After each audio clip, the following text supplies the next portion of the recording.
Good morning, everybody. Hope everybody's well. I actually really don't have any announcements at all this morning, except to remind folks again, if you hit a technical problem, don't hesitate to reach out to Jen. And then I know a couple of you sent messages to the Google Classroom yesterday about having trouble accessing Tim Patterson's PowerPoint. And we discovered it was because of all the links he had in there. And Jen, jump on and correct me if I'm wrong, but I think Jen turned it into a PDF for you all. So everybody should be able to access it at this point. If someone's still having trouble, don't hesitate to shoot a message to the Google Classroom, and either Jen or I will be back in contact with you. But with that, I turn things over to John. And, I won't introduce because you've all heard from Dr. White before. Go ahead, John, whenever you're ready. Well, thank you very much, Gene, and good morning, everybody. Nice to have you all here, and again, thank you for participating. Let me say a couple things before I turn to today's talks, and we're going to have a great one this afternoon from my colleague Matt Green, who has written several books on the House speakership. You're going to find him a very enjoyable presenter. A couple things. One is up on the classroom documents. I published an op-ed yesterday morning in The Hill that I was asked to write on Monday morning about Governor Larry Hogan and his presidential aspirations. So if you're interested, it's up there, and feel free to take a look. You'll see what I think, and partly where I think we're going, which we'll certainly get to on Friday when we talk about party realignment. I do want to call your attention to the Political Wire information. I don't know if anybody's decided to subscribe to it, because it is relatively free, and that was my Outlook, so I'm going to click that off so we're not interrupted. But they do have a piece out this morning, a special piece for members titled "The Parties Are Realigning," and I'll allude to that on Friday. Today we're really focused in my talk, and we'll do things as we've done before, where I'll lay out some things, we'll stop, we'll take questions, and Gene will moderate those, and then we'll continue and finish up right at 12:30. But the presidency, parties, and governing. Let me begin this way. We talked about the Electoral College and the nominating system, but I want to actually begin with George Washington. I'm not going to spend a lot of time on this, so don't get worried. We're not going to go through 45 presidents. But the Electoral College, as created by Hamilton, did never envision the president as any kind of party leader. That was far from their minds and something to be avoided at all costs. Hamilton wanted somebody of character, thought the Electoral College would do that, thought it was a beautiful system because no deals could be made, the presidency couldn't be bought, and the idea even of campaigning for the presidency was seen as unseemly. The office should seek out the person, not the other way around. But the Electoral College also envisioned a kind of civic-minded president. And what I mean by that is someone that was not going to run for the presidency and say, I will do this, I will have a plan for reviving the economy or climate change or whatever. It was instead that the person would do what was best for the country. This notion of a civic-minded president. And that's what Washington brought to bear, because he brought together, as all the viewers of Hamilton know and historians amongst you well know, he brings Hamilton and Jefferson right into his cabinet as Treasury Secretary and Secretary of State. By the end of the first term, this has all gone awry because both Hamilton and Jefferson leave the cabinet. And one of the best biographies of Washington was by this guy named James Flexner. It's called The Indispensable Man. The title says it all. And the chapter on Washington's second term is titled Downhill. And it was downhill. This notion of a civic-minded president was beginning to die, even in Washington's presence, as the parties formed. And John Adams carried in the same view. Interestingly about Adams, he kept Washington's cabinet. Adams's wife complained that Adams's administration and cabinet members consisted of people that weren't loyal to him. But Adams carried on this idea that we should be civic-minded, that the president should be a civic office, do what's best for the country. But that degenerated very rapidly. And by 1800, we have a full-fledged partisan election. We really had it in 1796 with Adams, but now it's blossomed fully by 1800. When we get through that initial system where the Electoral College is amended, we have a congressional caucus that's choosing the nominees for their party, which is basically a convention and an election system rolled into one. That worked as long as we had founding fathers, so they could pick Jefferson, Madison, Monroe. After Monroe, we're out of founding fathers, so they do the next best thing. They pick the son of a founding father, John Quincy Adams. But that election of 1824 was so messed up because Adams again makes the deal with Henry Clay to be Secretary of State, which would be the natural stepping stone to the presidency. So when Jackson is saying corrupt bargain and comes back 4 years later in 1828 to win the presidency decisively, as I said, he had a vice president that he did not like. And in 1831, we had a small third party. It was called the Anti-Mason Party that had the first convention in Baltimore in 1831. And that gives Jackson the idea of having a convention in 1832 to choose his new vice president. And what Jackson did was that convention, of course, renominated him. As I said earlier, on Monday, they nominated Martin Van Buren, his friend, for the vice presidency. But the convention also did a number of different things.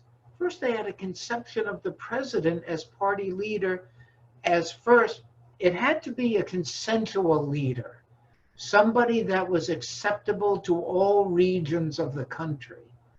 And so the convention adopted what was known as the 2/3 rule, meaning that 2/3 of the delegates were needed to nominate somebody for president, which meant that in subsequent conventions, there would be multiple ballots. But again, somebody that's acceptable to the north, to the south, to the east, to the west. The second thing that the convention did was to adopt a party platform. And the adoption of a party platform was a very important thing, both for the party, the president, and the voters. Because what happens by 1832 to 1968 is we no longer have the civic-minded president. The idea lingers, I'll get to that, but we have party presidents. We have partisan presidents whose job it is in office to carry out the party platform. And no one believed in that more deeply than Jackson's ultimate party man, Martin Van Buren. Van Buren actually wrote his autobiography. It's an interesting read.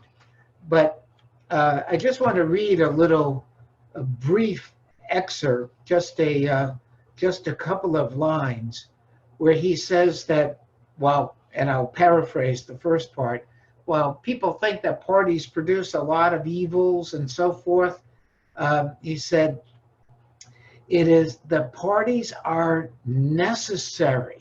And they are necessary, he says, because they elevate, quoting, the principles and objects for our own members, and they have a duty to support the party's principles faithfully.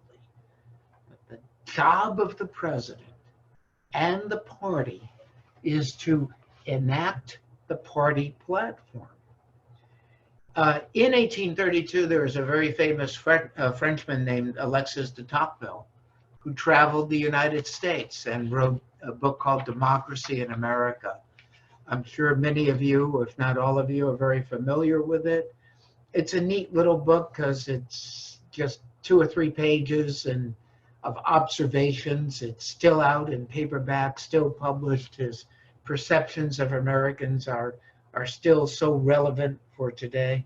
But again, it's Tocqueville, and the book is called Democracy in America.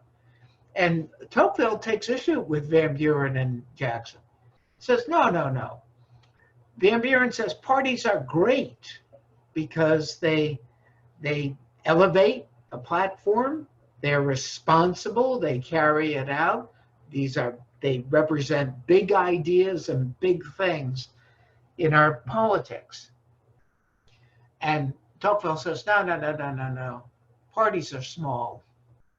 What are they concerned about? They're concerned about patronage and jobs and power. Who gets what job?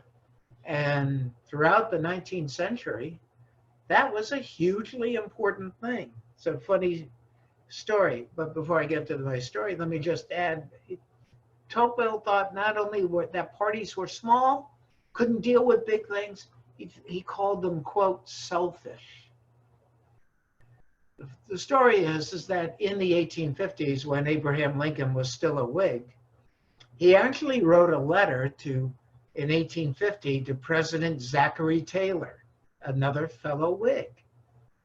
And he says in the letter, the postmaster in the city of Springfield, Illinois, is doing a perfectly fine job. But the problem is he's a Democrat, and he must be replaced at once with a fellow Whig. And Lincoln suggests a few names that President Taylor should follow, and that was done. So you'd have postmasters, all the patronage jobs, the entire government. If a president lost or his party were defeated for an election, they would be out and the opposition party would be in. So from 1832 to 1968, we have a series of party presidents. The idea of a civic-minded president did not altogether die. It's still resurrected from time to time. In other words, I am going to have the country's interest, not my party's interest. And I think there are a couple of examples of this. One was the third-party candidacy of Ross Perot back in 1992 and again in 1996. Perot basically compared the economy to a car engine. And Perot liked to use the analogy, I'm going to look under the hood, I'm going to fix the engine, I'm going to fix the deficit, I'm going to address problems that aren't being addressed by either party. If you think about it, I'm a car owner, and as many of you are, I'm sure. And unlike some of you, I know nothing about cars. So I'm dependent on whatever the mechanic tells me. So if my carburetor is bad or something else goes in the vehicle and it needs fixing, there's not a Democratic or a Republican way to fix a car. There's the right way and the wrong way to fix a car. And that's what the civic-minded president sort of grasp, is that we're going to do things. We're going to do things the right way. There's a right and wrong way, not a Democratic and Republican way. To some extent, John McCain also embraced that in his run in 2008.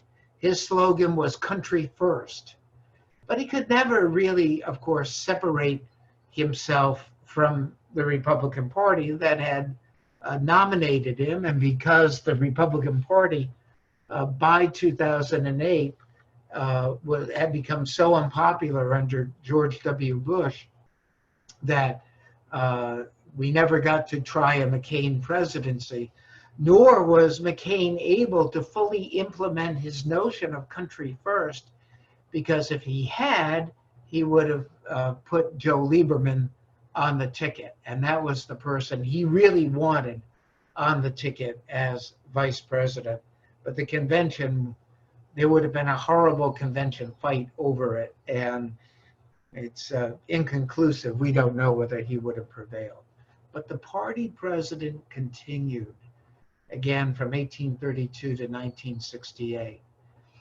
And the convention was dominated by the party bosses. They were concerned with two things, and only two things: winning and what the platform was going to be.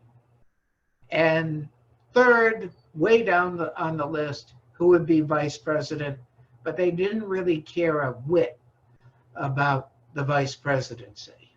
As John Nance Garner, a former vice president, said, I'm cleaning up his quote, but he said the vice presidency was not worth a pitcher of warm spit. Substitute the P in spit for an H, and you have the exact quote. And often, by the way, when the party chose a vice president, they were choosing somebody that had opposite positions of the president, but within the larger party. But again, didn't matter. It was up to the president, as Jim Ronan said yesterday, to carry out the platform. The Republican Party, when it formed, because we have the Democrats with the 2/3 rule, and before I get to the Republicans, they have one other thing the Democrats did, which is they had something called the unit rule. So the unit rule was very simple. If you had a delegation of 100 members and 51 were for candidate A and 49 would be for candidate B, candidate A would get all 100 votes. That was the unit rule. And the unit rule was embraced by the South because it would maximize their power at the convention. So the combination of the 2/3 rule and the unit rule was really designed to give the South significant power within the Democratic Party. Republicans had a somewhat different view. They did have a supermajority. They embraced the 2/3 rule for a long time. They didn't have the unit rule. And their candidates were nominated on multiple ballots. So I'll just give you one quick story which illustrates it. And then I want to come back to the Democrats here. But when Abraham Lincoln was nominated in 1860, he was not nominated on the first ballot. It took multiple ballots. The leader going into the convention was Governor Seward of New York, who thought he was the all but certain nominee. But Seward had made an unfortunate gaffe, if you will.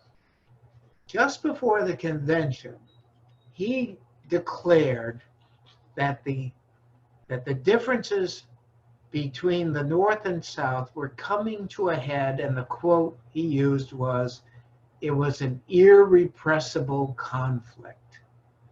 In other words, that war was inevitable. And that killed Seward at the convention. And Lincoln had a representative at the convention, which was in Chicago. Sorry, he was in Springfield. And his representative at the convention, Judge Davis, had been instructed by Lincoln, "Don't make any deals for me." Judge Davis ignored that.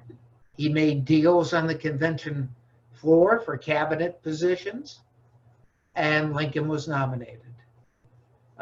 So it was very helpful to Lincoln to have Judge Davis on the floor making deals, and to have a hometown crowd in Chicago in the stands cheering Lincoln on. For the Democrats, multiple ballots. The classic case is 1924 in Madison Square Garden.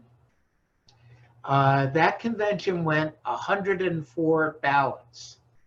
And when we're talking about ballots, we're talking about Alabama, and the count is given and going through all of the states.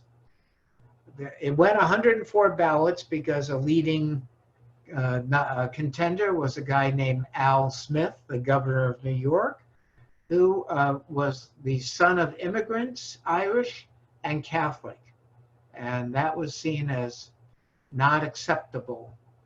And Smith could not get the necessary 2/3. He did get the nomination 4 years later.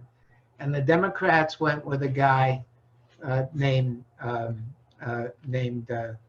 John W. Davis. And Davis was the lawyer many years later before the Supreme Court, arguing against Brown v. Board of Education. It's a little interesting fact. The Democrats get rid of the 2/3 rule in 1936 with Franklin Roosevelt. Roosevelt had acquired so much power within the party that he said, "Look, the Democrats are no longer a Southern party; we're a national party." And he had enough clout to get the convention to abolish the 2/3 rule. The South was they could keep the unit rule. And that unit rule finally was abolished by the convention in 1968, the beginning of reform. But from 1932 to 1968, party presidents, Jackson, Van Buren, Lincoln, I mean, go down the list. They all are partisans. They come from the party. No primaries to speak of that were of any importance. The few primaries that came into place at the turn of the 20th century, the famous quote is they were eyewash. And we expected the president to carry out the party platforms, which were, by the way, were printed in the newspapers at the time. They were considered to be important documents. And the other thing that happened is that voters, up until the late 19th century, were given a party ballot. So there was no opportunity to split your ticket. So the parties were responsible. And in that system, with party presidents and party government, you had unified party control of the government. And that was generally true. And when it wasn't true, I'll just give you one example. In 1892, Grover Cleveland and the Democrats, they're in control of the presidency, House, Senate. Then we had a great recession. We had a big financial crisis in 1893, very similar to 2008. In 1894, the Republicans take over in the midterm elections. And by 1896, the Republicans control everything. Presidency, House, Senate. So any divided government that happened was very brief and very, very limited.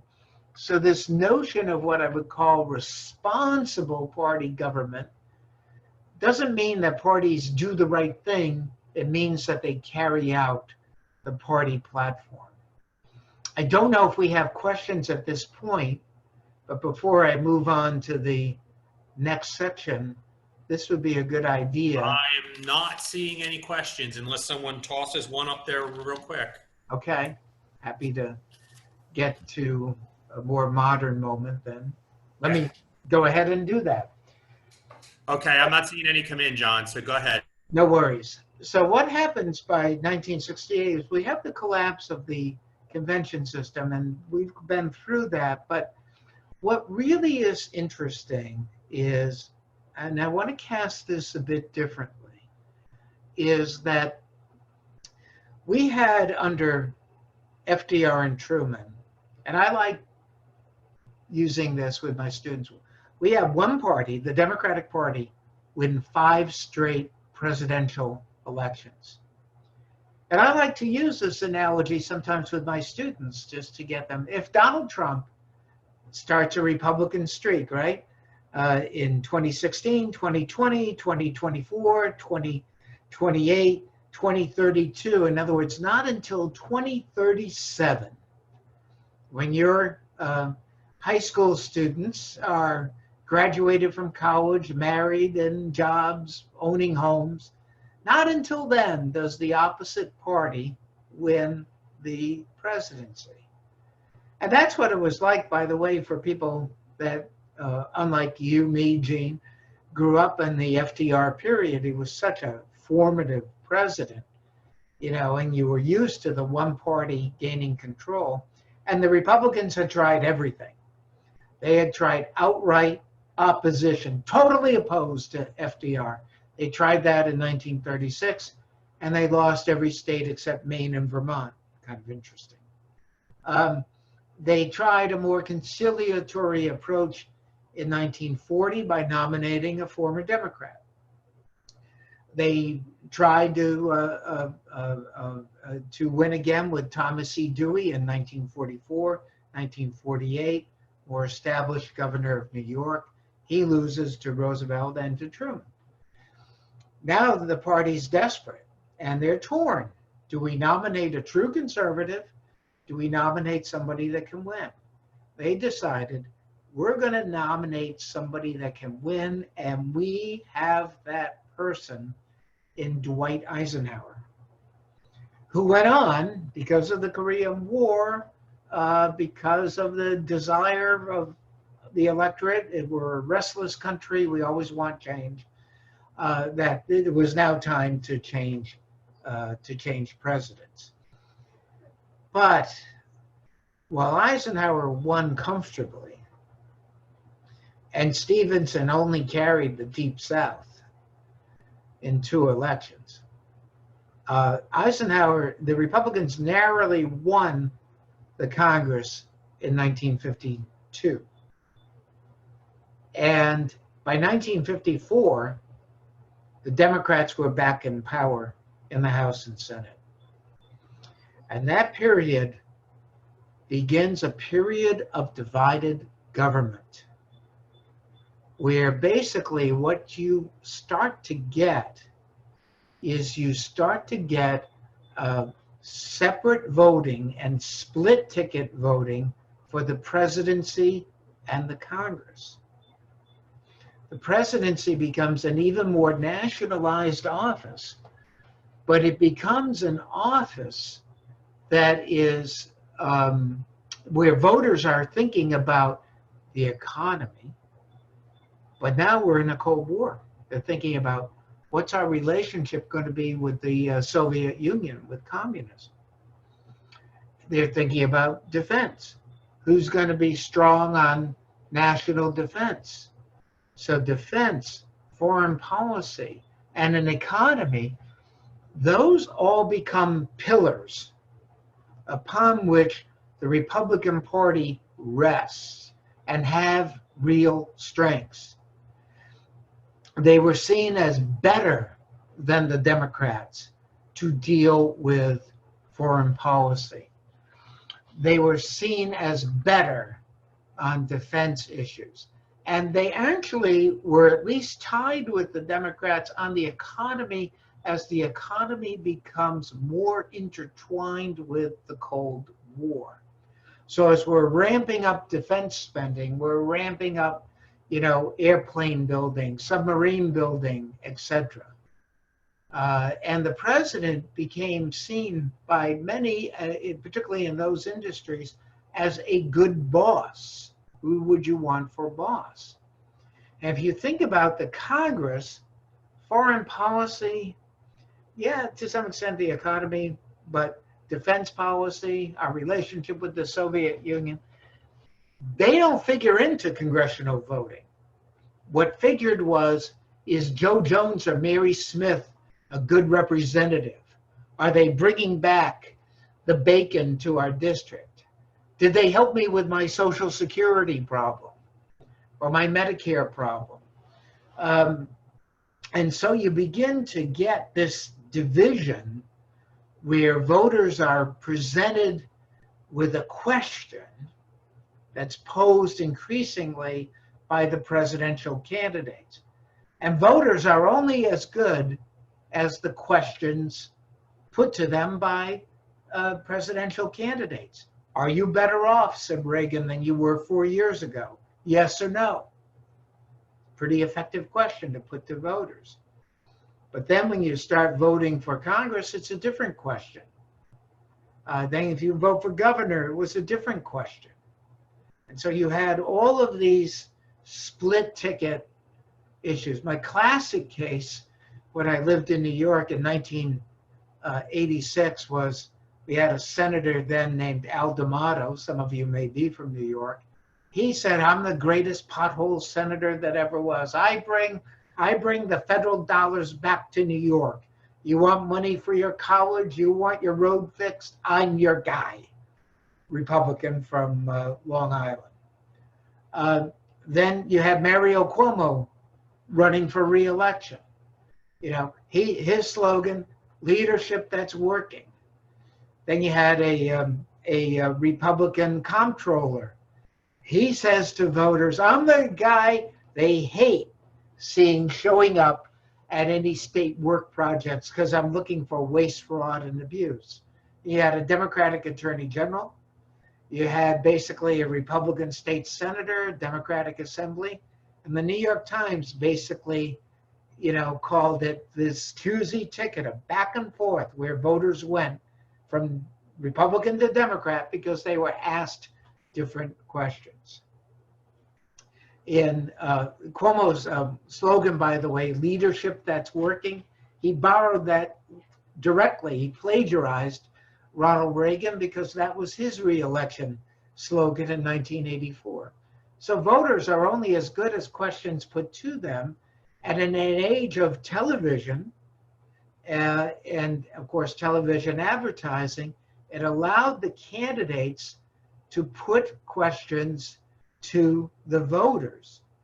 So essentially, as the president becomes a national office, you have a presidency by plebiscite. If you look at the top 10 landslides for president in American history, 5 of them occur between 1952 and 1988.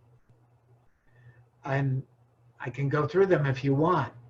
But here's the other thing. If you look at from 1952 through 1988, we have 10 presidential elections. And the Republicans, down on their heels in the FDR days, win 7 out of 10. A fantastic batting average. And then think of the 3 exceptions. John F. Kennedy, outhawks Richard Nixon. If you look at the voting by gender in 1960, more women voted for Nixon than Kennedy because Nixon was seen as the peace candidate. In 1964, the country did not want 3 presidents in 15 months. Johnson was for continuity. If the Republicans had won, we would have had Kennedy, Johnson, and somebody else all in the 15-month period. In 1976, Jimmy Carter, who owes his election to Richard Nixon. Those are the 3 exceptions. And again, where the Republican Party is now seen as the party that is tough-minded when it came to the Soviet Union, that the Democrats were soft, that image really started to take hold with McGovern, that peace through strength became the defense motto, and Republicans had erased a Democratic advantage with the economic issues. And so you basically have this divided government. Very few times do you actually have united government, and you have it only briefly. And there's another factor, I think, that went into this, and that is that you have what one political scientist calls cognitive Madisonianism. In other words, the voters also liked the idea that there would be divided control, where Congress could check the president, vice versa. We don't really know if that's what they're thinking, but we do have polling after an election that says, okay, yeah, the Republican won the presidency, the Democrats are in control of the House. How satisfied are you with that outcome? And the answer was that they were very satisfied with that outcome. When the Republican Party is winning the presidency, but not a whole lot else, the party became ever more dependent on the presidency. And so it became a culture within the party that the nomination was somebody's turn. So it was Dick Nixon's turn in 1960. You know, they didn't know who to turn to in 1964, and that gave us Goldwater. But it was Nixon's turn again in 1972. Gerald Ford should have it in 1976, so that was a struggle, but Reagan gave him such a run.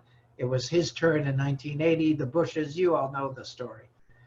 By 2016, they ran out of people who could lay claim on, it's my turn.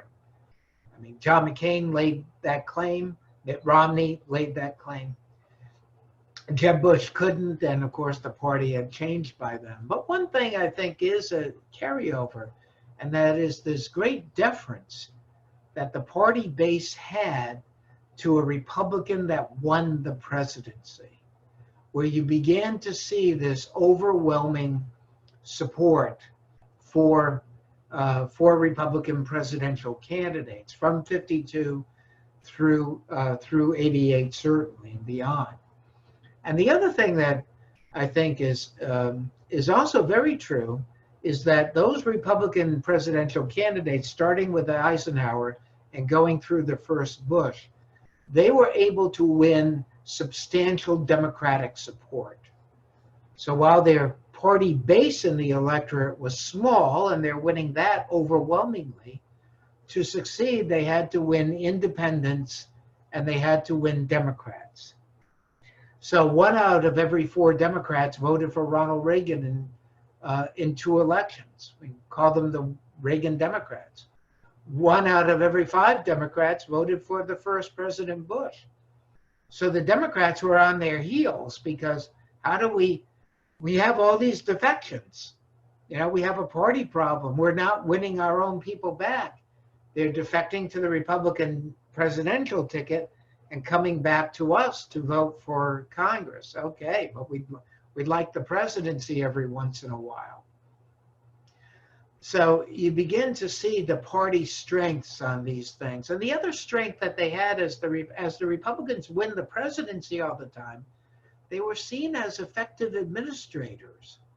So their administrations were being filled not by party people, but by people that were seen as enormously competent but never ran for anything.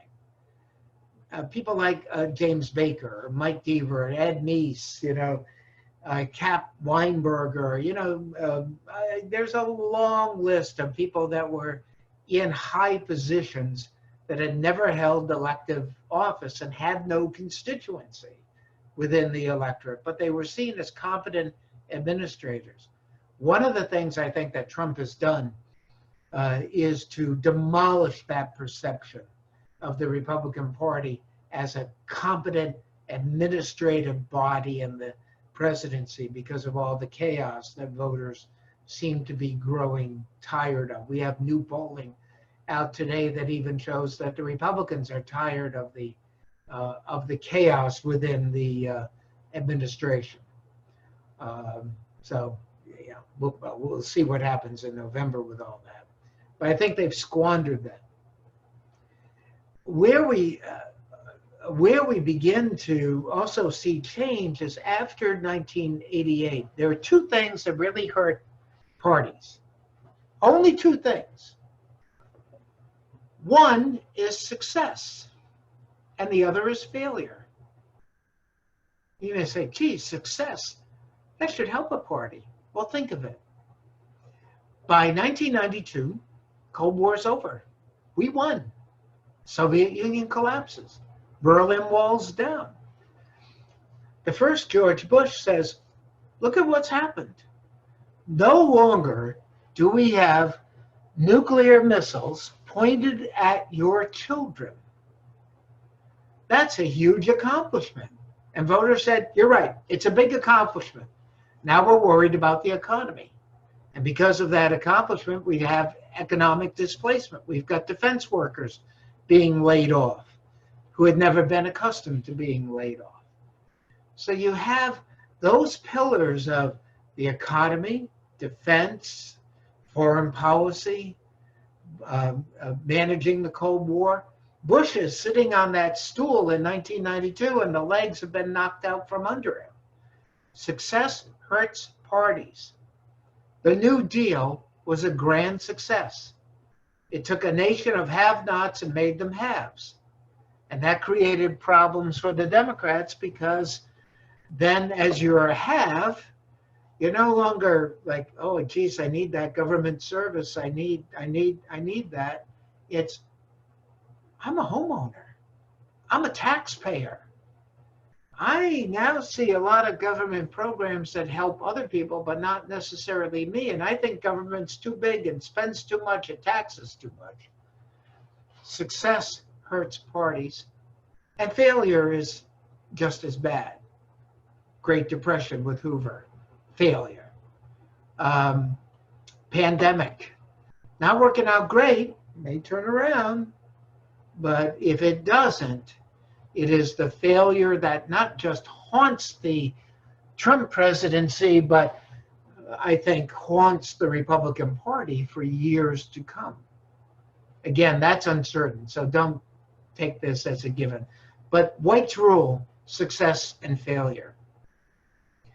So, by 1992, things have changed dramatically, but Bill Clinton is still barely able to win and had really styled himself as a new Democrat where we're not going to carry out the New Deal policies. We're not going to think of government as the solution to everything. He got his head handed to him on health care, or Hillary care, of course.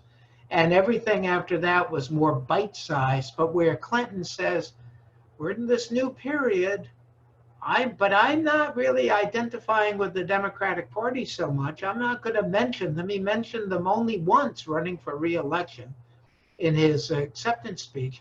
But when the Republicans take over Congress in 1994, his strategy was, it was the triangulation strategy, right? So we got the Democrats here, we got the Republicans here, and I'm at the top mediating between these two parties you don't like very much.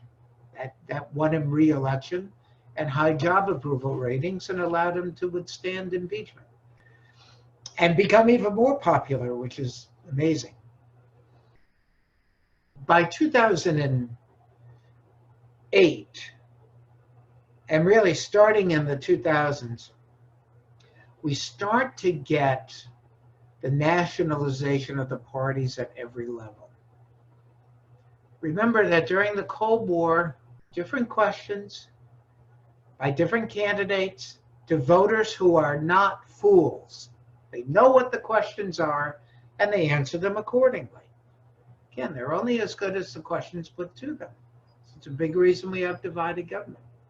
Now voters start, particularly in 2000 and during the W. Bush presidency, to see parties in a more unified light. Let me give you one example of it in 2006. In that year, and I mentioned before I'm from Rhode Island, but just you could apply this to any state.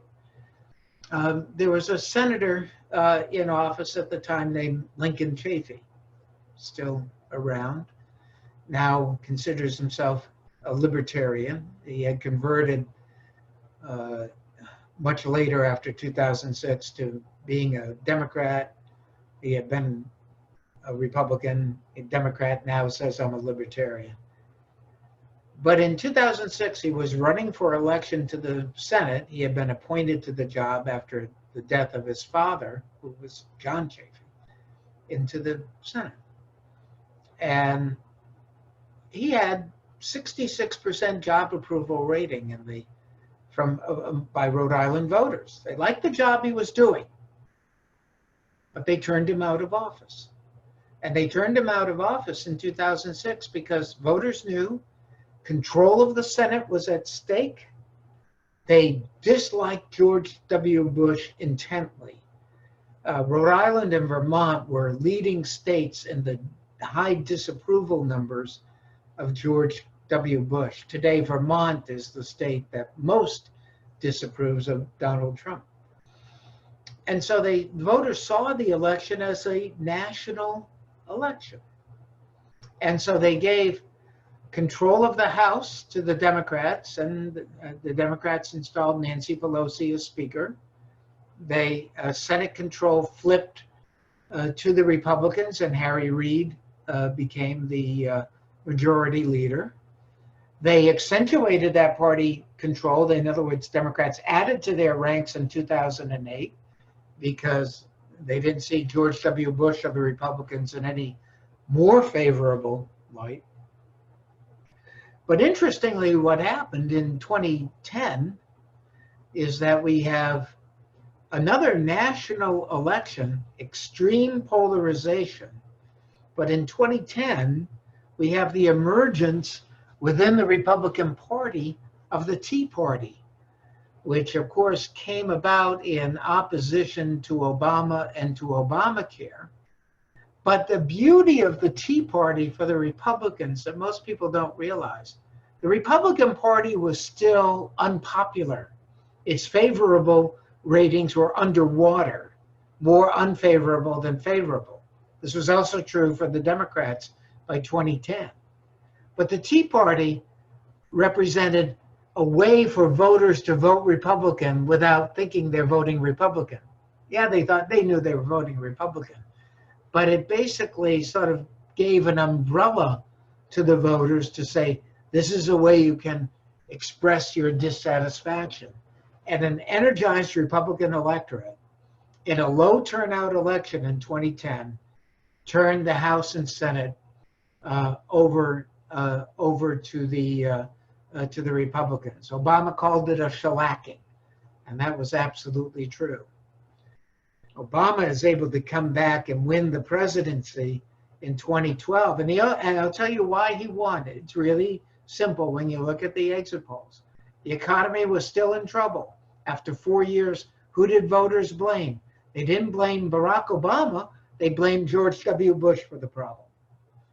In 2014, Republicans do even better in terms of their control, but you had the lowest turnout election in history. 2014 was the lowest turnout in a midterm election since 1942. And in 1942, people were busy doing a whole bunch of things. And in 2018, you had the highest turnout in history and the greatest Democratic victory in a midterm election ever in history, in terms of both popular vote, number of seats gained, etc. And the reason is that voters didn't see Joe Jones or Mary Smith as a great congresswoman, really representing the district. They saw the parties as nationalized parties. So we go from the Cold War period of a presidency by plebiscite, kind of cut loose from the party, people responding to different questions. The parties today are more polarized and more nationalized than ever before. And this is really important because now we're back to midterm elections that can either be called a prelude or an interlude. In most of our history, an interlude for a midterm, it's interesting, but it doesn't tell us anything about the future. Prelude tells us things to come. 1894, with the Republican takeover, tells us, hey, the Republicans are going to do real well in 1896. 2006, the Democratic takeover says, hey, Democrats are going to do real well in 2008, which they did. 2010 and 2014 are interesting, but they don't really tell us a whole lot about what might happen in the next presidential election. We only can look back in retrospect, and we'll do this with 2018 to say, was this a prelude of stuff to come, or was this an interlude that was kind of interesting while it lasted, but really not so much. So you've got party government that is, hugely important today. Let me make one last set of points. Matt is going to dwell on this, but I really want to allow time for your questions and comments.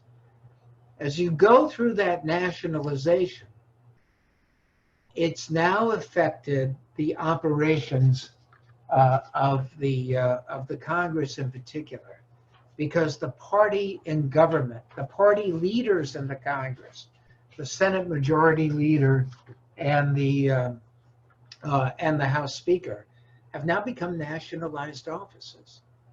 And what's happened is that this has created a centralized system in the Congress. So their obligations, as they see it, they're going to put bills on the floor. They're going to decide what is going to get voted on. They're not going to go through what John McCain lamented in his last appearance in Congress as going past and eschewing regular order, as McCain put it. McCain wanted committees to consider bills and all that, and all of you may teach all that, which is the way we're supposed to do it. It just doesn't work that way in the Congress now.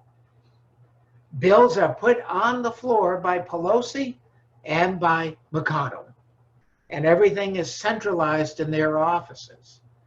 And the party members of Congress have great deferences to those leaders, because the job of the leader is to raise money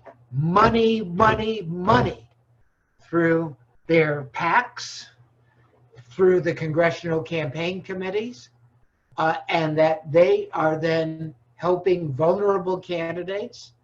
They're having a voice in selecting candidates that can run in the best districts that they would think are best for that district, that are more likely to vote for them. And the candidate, in large measure, has some obligation to that party in government.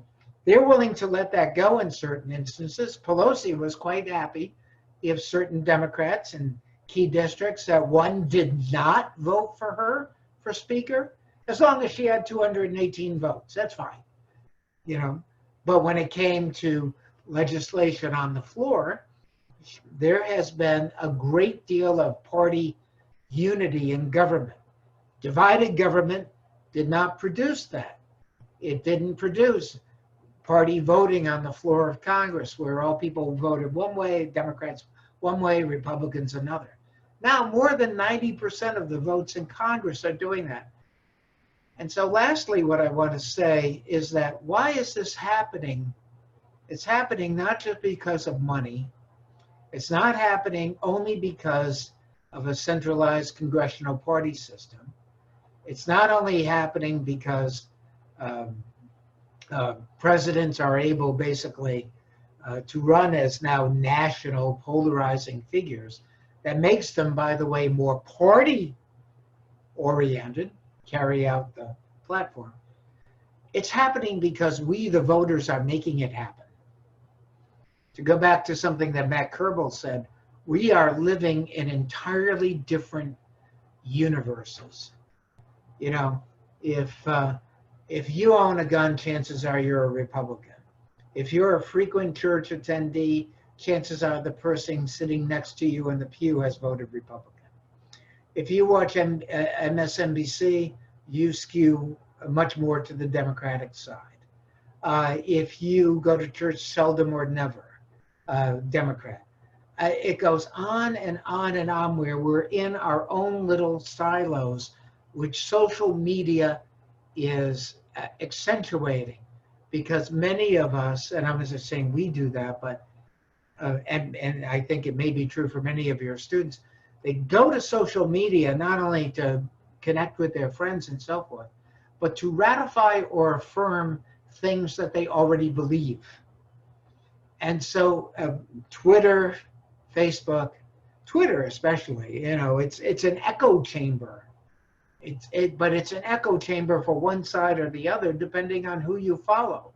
There are not that many nonpartisan, objective observers on Twitter. There's a guy named David Wasserman at Redistrict, who's the best guy ever, nonpartisan, for calling House and Senate races. There's Stuart Rothenberg, again, nonpartisan. There's Charlie Cook, Larry Sabato, all that are basically nonpartisan, politically objective analysts that try to call things as they see them and not put on their party eye shades. So with that, let me indeed stop and take questions. Sure. Excuse me. I see one already in the chat room. Yeah, there's two of them, and then actually when you were talking, there's something that popped in my head too. So if there's not other questions, I can ask my question. The first you want me to take the one that I see, or are you? Yeah, go ahead if you want. Right. So this is from Kevin Walter. Thank you, Kevin. At the risk of Clinton won the president's. I'm just trying to simplify the question. Well, I would say that he's asking about the Clinton win in '92 and Obama in 2008, arguing that the Democratic base is drummed up in both elections. I do think that there are distinct differences. First, that Clinton won with 43% of the vote and 49% in 1996, never achieved over 50. And those are, by the way, the exact percentages for Woodrow Wilson in a Republican era in 1912 and 1916. The piece that I wrote for The Hill that's in the chat, you can look at, I argue, and this is relevant to your question, Kevin, that when parties lose elections like the Democrats did during the Cold War, and you know, from 52 to 88, the instinctive thing when a party loses an election is say, oh, what a lousy candidate. Oh, he was terrible. Oh, you know, Hubert Humphrey, oh, that was terrible. Oh, George McGovern, that's the worst, etc.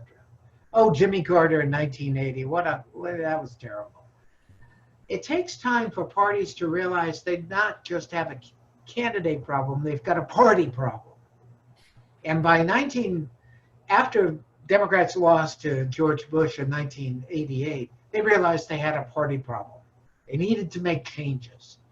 And so you have these new Democrats that are emerging, led by Al Gore, Bill Clinton, Joe Lieberman, and others, and said, look, we can't be running on the old New Deal. It's dead. We're not going to reverse Reaganism either, but we're going to argue for small, bite-sized government. So we're not the same old, we're new. And Clinton did that very effectively in 1992.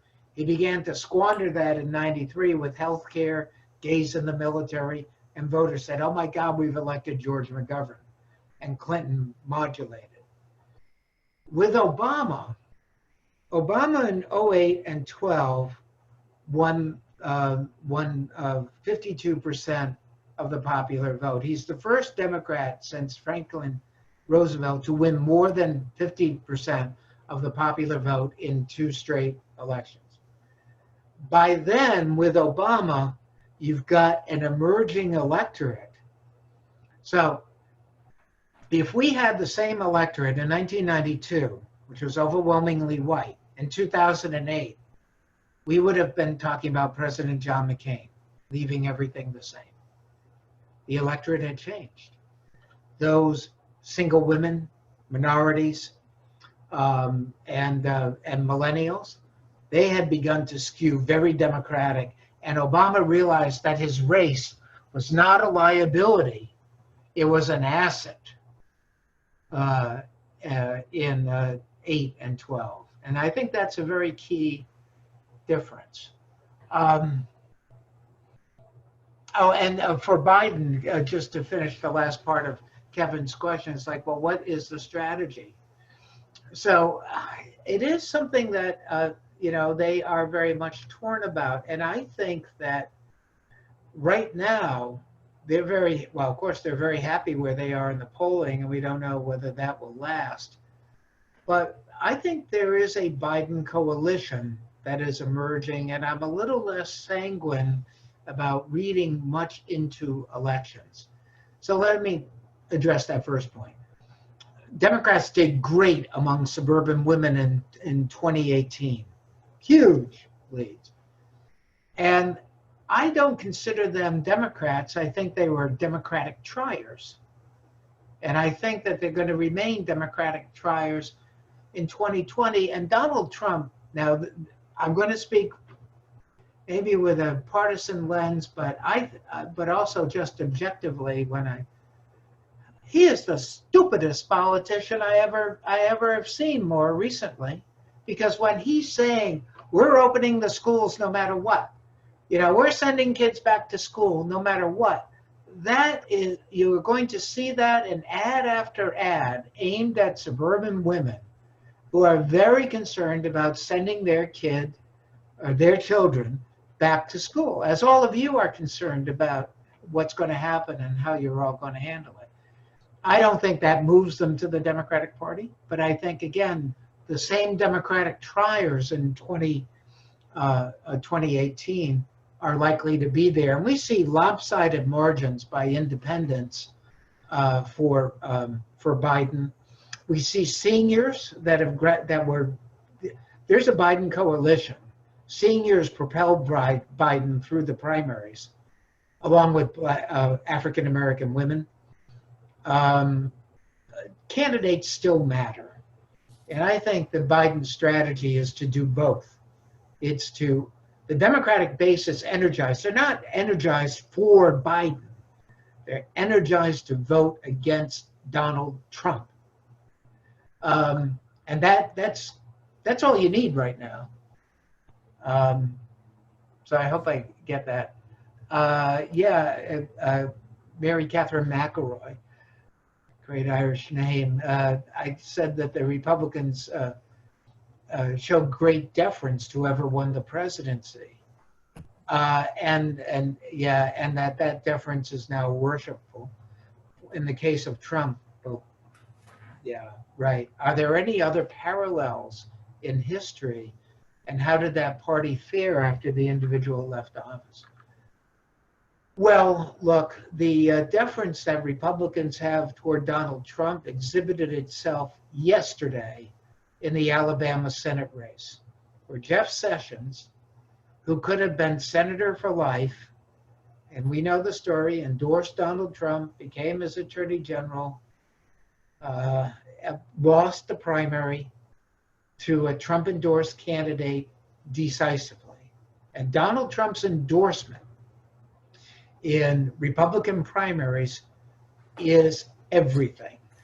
And one of the reasons that Republicans have remained relatively quiet, even when faced with things like, did the Russians pay bounties to kill American soldiers in Afghanistan? You haven't seen a lot of Republicans speak out on this.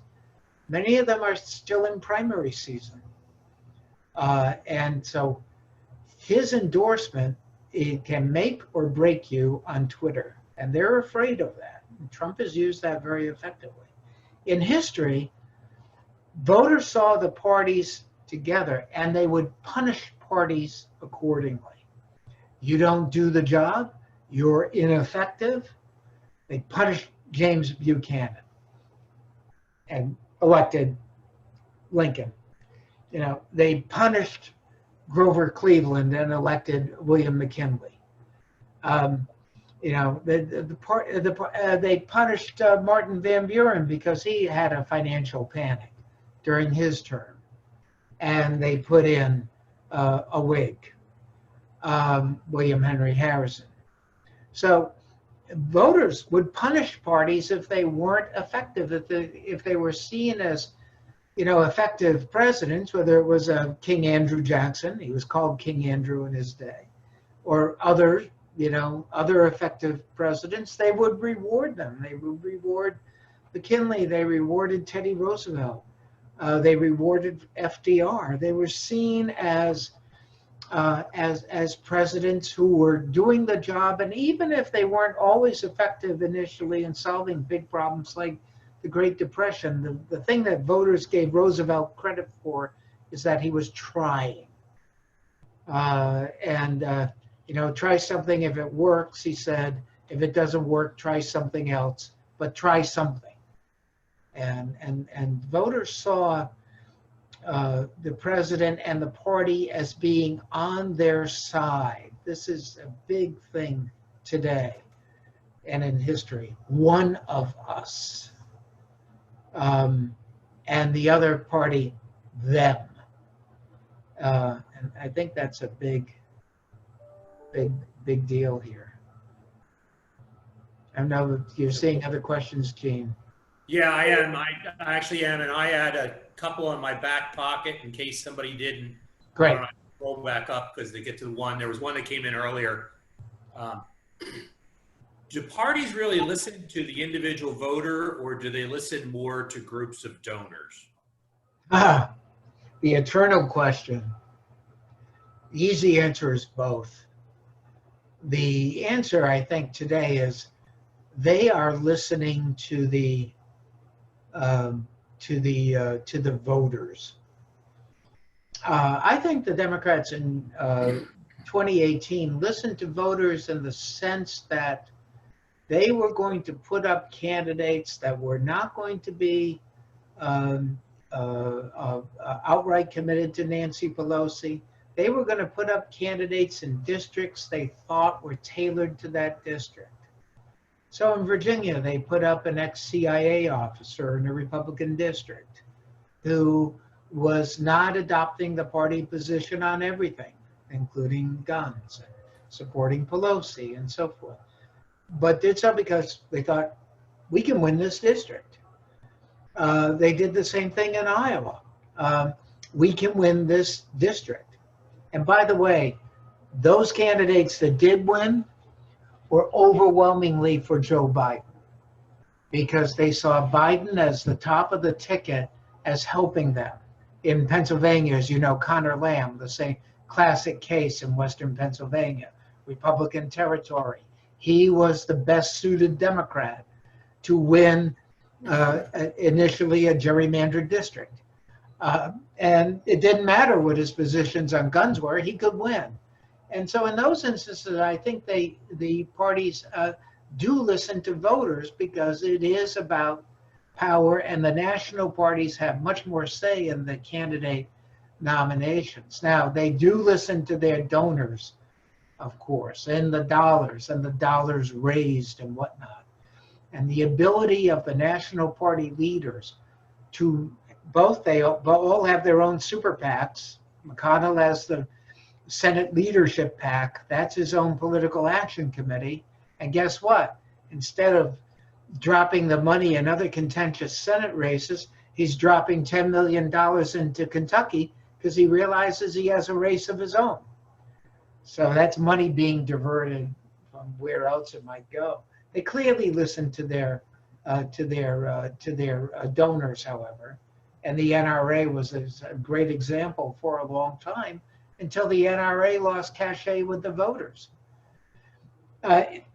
after so many shootings. And that became a more energizing issue, especially for, millennials.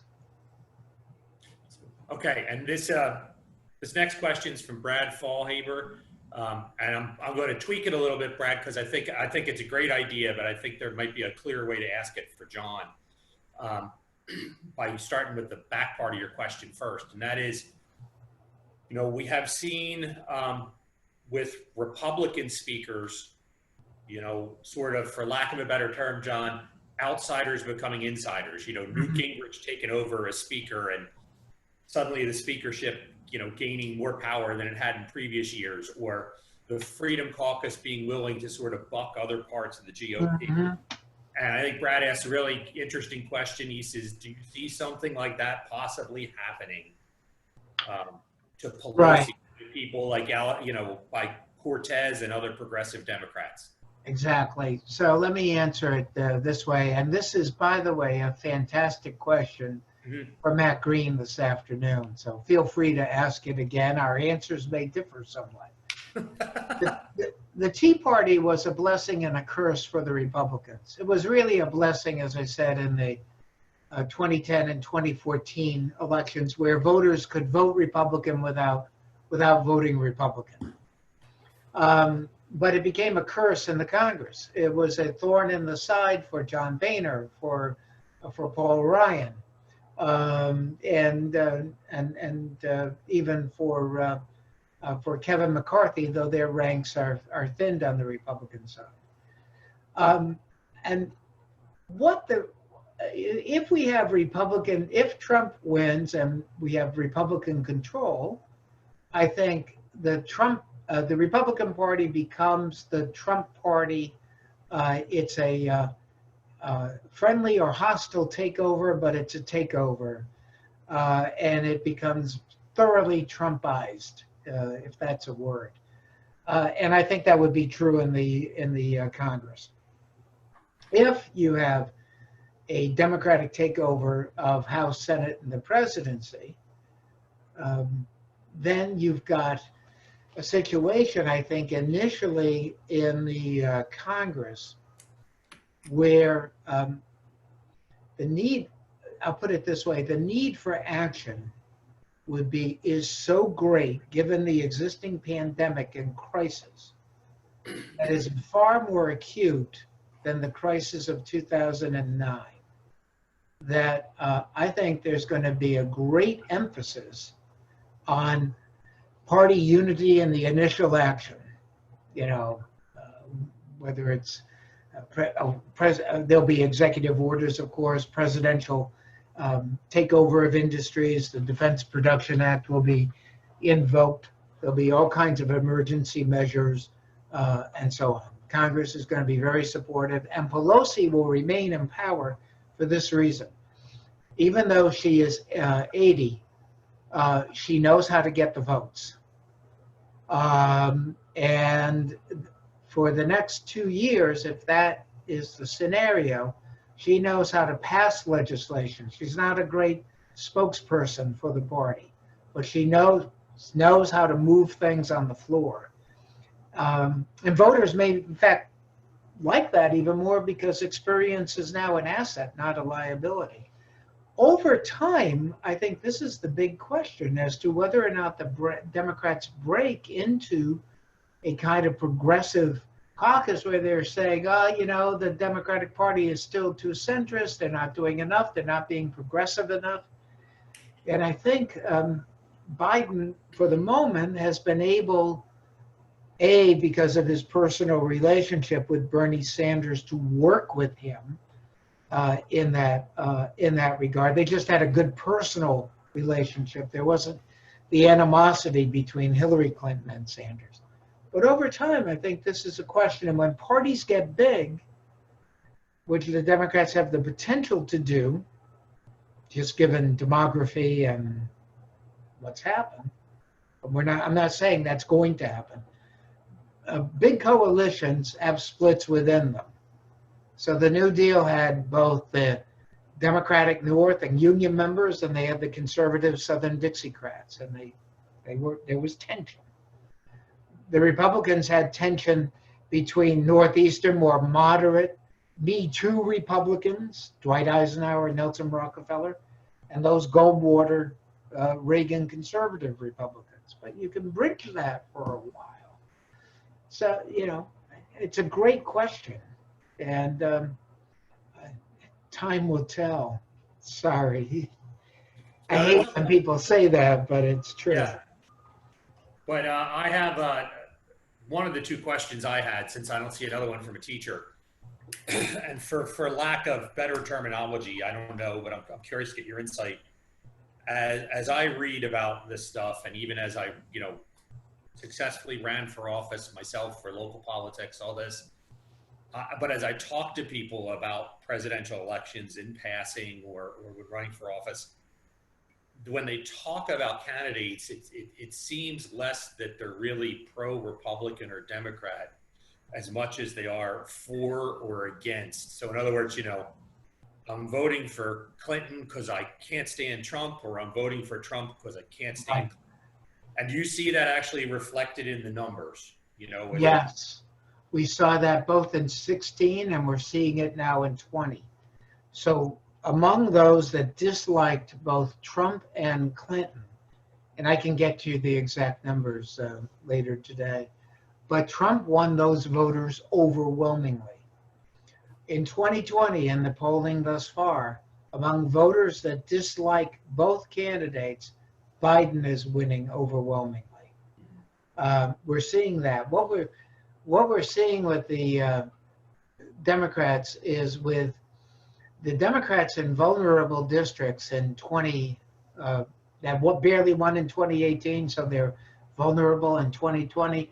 If anyone is from Iowa, think of Cindy Axne or Abby Finkenauer, and those ladies, women barely won in Republican districts. They were R to D.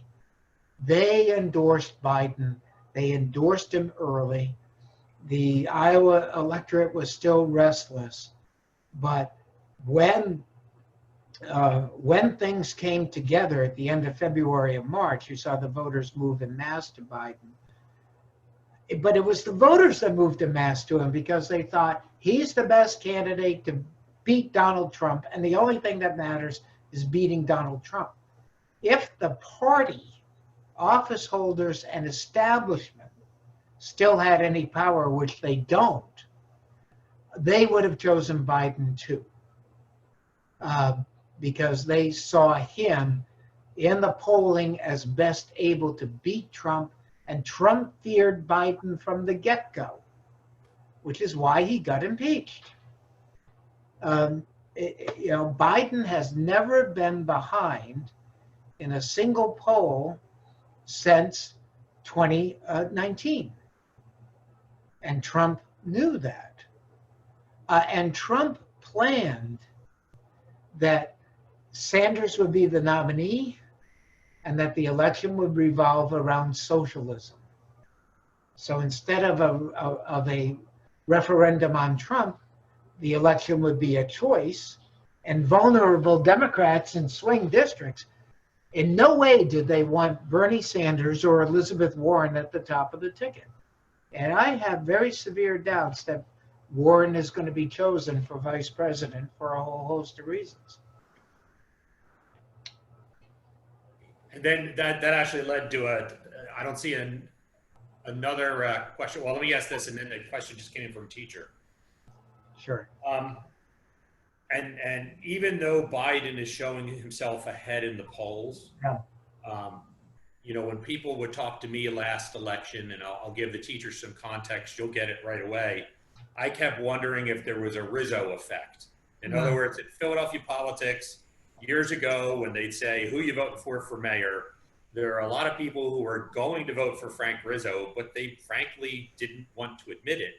So they name another name, and every time Rizzo ran for the mayor, he was supposed to lose in all the polling, and every time, Yep. except for the last time, he won. Yep. You know, I'm just playing devil's advocate here. Is there some Great possible question. polling there? So let me try to answer it. Give you another example. By the way, in the 1980s, there was a guy named Tom Bradley who ran for governor of California, first African American, ahead in all the polls and lost. And we started to call it the Bradley effect, where people would not admit that they were voting for the Republican candidate. They wanted to be seen as being politically correct, so to speak. The biggest, and so Trump had argued that that was the case in 2016, which is why he won. Don't believe the polls. If you look at the national polls in 2016, they weren't that far off. They had Clinton beat Trump by about 2.8%. The final polls had Clinton up by 3%. The state polls were crap. And so state polling in places like Pennsylvania, Wisconsin, Michigan didn't foresee the outcome. So that may be an effect in 2020, but I think the biggest challenge that the pollsters have is what's the composition of the electorate going to be? Because the other thing in 2016 was that African American participation dropped. And it went from 15% of the entire electorate back down to 11. That's the difference in Milwaukee, right? Wisconsin. That's the difference in a Detroit, Michigan.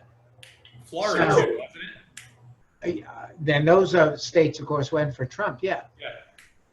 That's a difference in Philadelphia.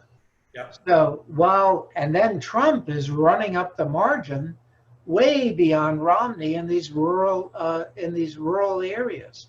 So what does the electorate look like? Right now, all of the polling looks at registered voters.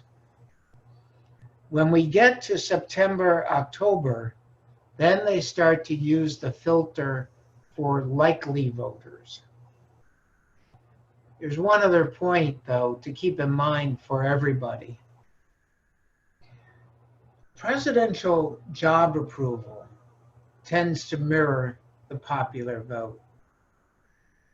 And this is going to be all important to watch.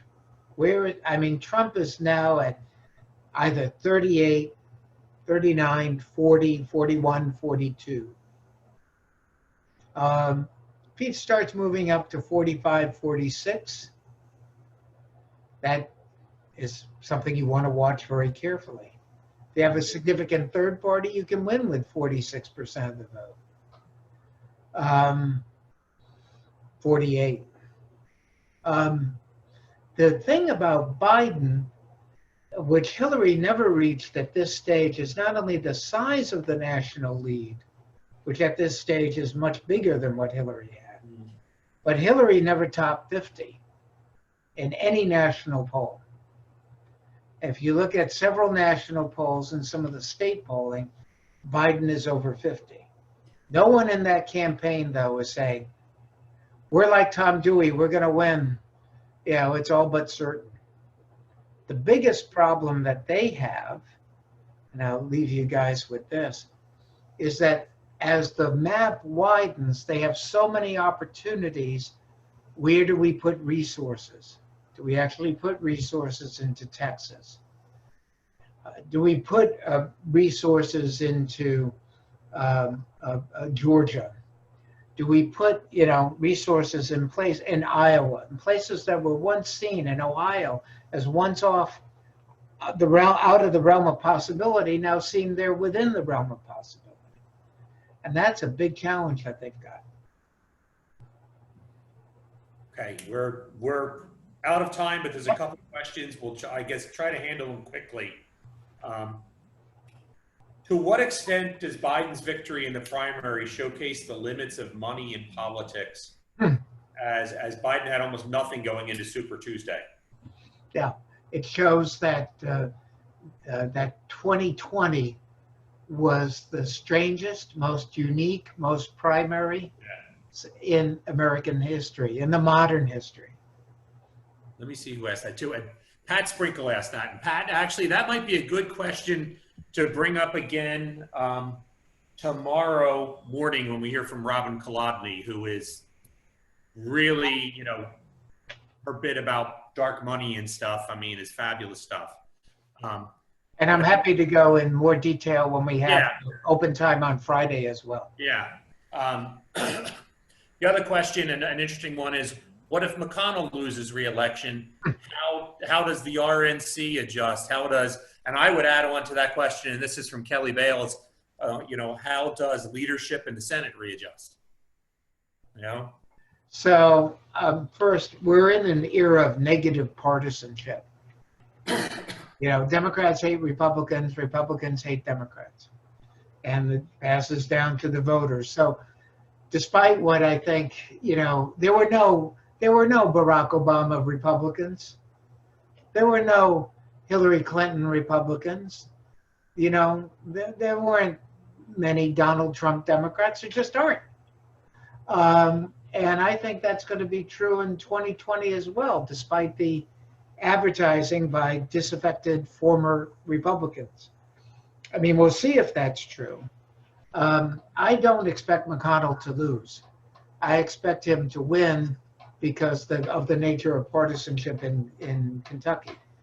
If he loses, or they lose the presidency, the big question that's at the end of my op-ed is does the Republican Party remain a Trump party without Trump? Or do they realize that they have a party problem and say we have to move in a different direction? And that is a big unanswered question. And if there were a gap or an open Senate majority position, I think that that's going to be kind of on the minds of the people voting in those elections. But by the way, again, it's you can see more and more vulnerabilities. I'll just give you this one because there's not a post, but an article written by Senator John Kennedy of Louisiana. Some of you may have seen this, where he's talking about the opening of schools. And he says, anyone that opposes the opening of schools can quote, I'm quoting, kiss my ass. Lord, the commercials write themselves. So, I guess out of time. But this is the last question. I think it's a good one. And either you or I could probably actually answer it just from different angles because of our research. Is there any historical reasoning behind why African Americans, the largest sort of racial, I'm trying to the word here, the largest minority group attending churches on a regular basis? Yep. I get the question, I think. The Republican Party won't tap into it as aggressively as they do white evangelicals. Was there a point where this became I totally get it. It's a fantastic question with a complicated answer. Mm-hmm. So let me try to do a very brief answer, and then if you would like, because we will have more time on Friday, I'm happy to get into it in more detail. The African American vote, such as it was after the Civil War, was a Republican vote because the Republican Party freed the slaves. But after Lincoln and for much of the 20th century, it's like, well, what else did the Republican Party do? The New Deal helped African Americans. And you began to see in the 1930s and 40s movement away where there was still a significant number of African Americans that were registered Republicans and identified with the Republican Party and voted for Franklin Roosevelt. And even by 1960, Richard Nixon was still getting a third of the African American vote. In 1968, it was the same Nixon, and his African American vote was under 10%. And the reason was LBJ, civil rights law, Voting Rights Act, and Republicans were held basically to single digits or 10% ever since. The question that is with us today is that if you look at older African Americans shaped by the 1960s, they remain strong Democrats and strong, faithful church voters. The African American church is its own unique, important creation, both socialization and in politics. You go to the pews, then you go to the polls. Among younger African Americans, you do see loosening of those party ties, but no opportunity at the moment for the Republicans and Trump, because Trump continues to play into characterizations where he can be identified as a racist, including his interview at the White House yesterday with CBS News. If you're not familiar, look at it, where he was asked about the killing of African Americans by police officers. And he's arguing they kill white officers too. What a horrible question. I'm quoting him. But going on in that vein. So, after Charlottesville, after this, it's just like, why would you go into that territory? Why not woo younger African Americans, which you might have had the possibility of doing because of his economic strength that now the pandemic has sacrificed. We can talk more on Friday if you like. And I don't know if you ever read this, John, but I know it used to be helpful to students. Do you ever read Earl and Merle Black's The Rise of Southern Republicans? It'll get you. It is a good book. It's one I'd recommend to the teachers. It won't take you up to the Trump era, but it'll really show you sort of how Southern Democrats shift into the Republican Party, and it causes that sort of part of the change that Tasheen is asking about. But anyhow, with that, we're already past due. Everybody go get something to drink, eat lunch, do whatever you got to do. We'll see you back here at 1 o'clock for Matt Green. All right, and the name of the book again is The Rise of Southern Republicans, and it's by Earl and Merle Black. They're brothers. They even sound like Southerners, But we can always put that up in the classroom too if anybody still needs it. But anyhow, we'll see everybody at 1. I want everybody to get a little break here. Thanks. Take care. Bye-bye.